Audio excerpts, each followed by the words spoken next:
सारा रिसर्च करके ये निकाला है। जब ध्यान करते हैं हमारा हिपोकैम्पस जो पीछे के हिस्सा है ब्रेन का, उसमें जो लीशंस आ जाती हैं नकारात्मक भावनाओं से, वो ध्यान करने से मिट जाता है। माने क्लीन स्लेट हो जाते हो आप। ये तो अपना अनुभव में तो है ही, लाखों लोग अनुभव किए हैं, मगर वैज्ञानिकों ने उस पर आज ठप्पा मार दिया। वैज्ञानिकों करते हैं, कहते हैं यदि 2 महीने लगातार 2 बार सब 20-20 मिनट का ध्यान कर ले तो ब्रेन का स्ट्रक्चर बदल जाता है भाई। बोलते ब्रेन में जो ग्रे मैटर है वो बढ़ जाता है और हमारे भीतर बहुत सारी क्षमताएं जागती है। इसलिए सबको 20-20 मिनट कम से कम प्रतिनित्य 2 बार ना हो तो 1 बार, कम से कम 1 बार करना ही चाहिए। करोगे आप सब ध्यान करोगे। हाँ, हमने ऐप बनाया, इस आर्ट ऑफ लिविंग में एक ऐप सत्वा ऐप करके बनाया। उससे आप निकाल के डाउनलोड करके लगा के बैठ के ऐसे सुन सकते हो। सुनते सुनते सुनते ध्यान में जा सकते। अच्छा, फिर आज एक और नई बात आई। जब हम चैंटिंग करते हैं, माने मंत्रों का उच्चारण करते, उसका भी बहुत बड़ा असर होता हमारे शरीर पर, नर्वस सिस्टम पर। हमारे भीतर एक वेगस नर्व करके है, वो जहां शिका रखते ना, पंडित लोग शिका रखते थे। पता है क्यों रखते हैं? शिका के पीछे एक वेगस नर्व करके है, वो नर्व बहुत एक्टिव रहता है बचपन में। वो हम जितना बड़े होते जाते हैं वो नर्व की में ब्लॉक्स आने लगती हैं, फिर शरीर में समस्याएं शुरू होती है।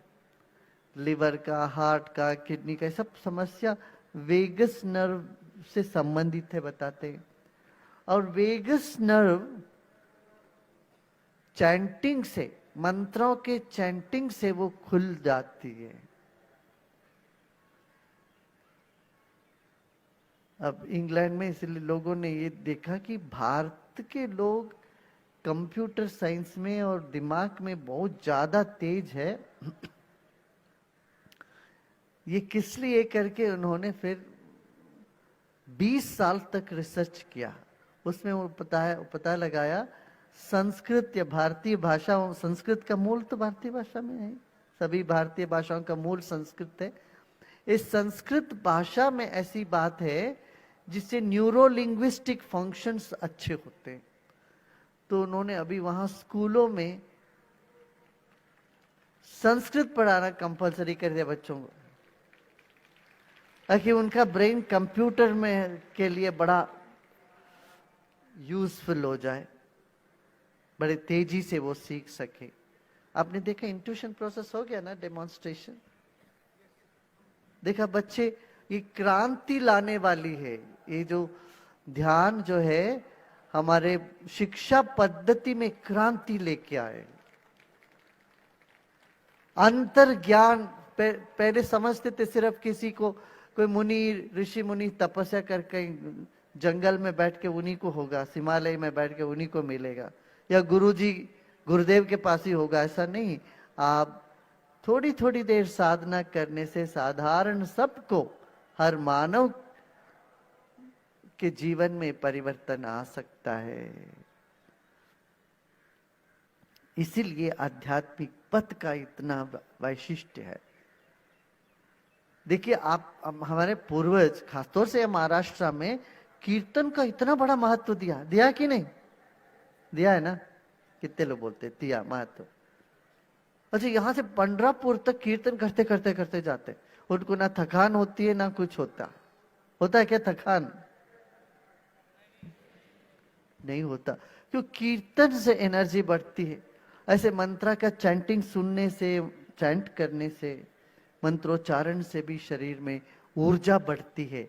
अब ये कहने लगते जैसे बैठे ओम किया तो हमारा वेगस नर्व एक्टिवेट होता, तो उस चैनल पूरा क्लियर हो जाती है वेगस नर्व से, तो स्वास्थ्य अच्छा रहता है और उत्साह बना रहता है हमारे भीतर। नहीं तो ऐसे डिप्रेशन, डिप्रेशन जिन जिन को हो गया ना, उनका वेगस नर्व ब्लॉक हो गया, इसलिए होता है। डिप्रेशन हुआ किसी को भी हुआ हो, ये इससे हो गया। अब वेगस नर्व को स्टिमुलेट करते तो डिप्रेशन दूर हो जाता है, क्रिएटिविटी बढ़ जाती है। मगर वो कुछ कभी कुछ केमिकल्स को भी देते हैं, दवा भी देते हैं, मगर वो ज्यादा उससे इतना असर नहीं होता। ध्यान, प्राणायाम और इससे ही अच्छा असर होता है इसका। तो इसलिए आप लोगों सबको समय इसमें लगाना चाहिए, अपना स्वास्थ्य रक्षा के लिए, बुद्धि की वर्धन के लिए, जीवन में सुखी रहने के लिए करना चाहिए ना। ठीक है, ठीक है, इधर इधर इधर इधर इधर इधर, बहुत अच्छा। और क्या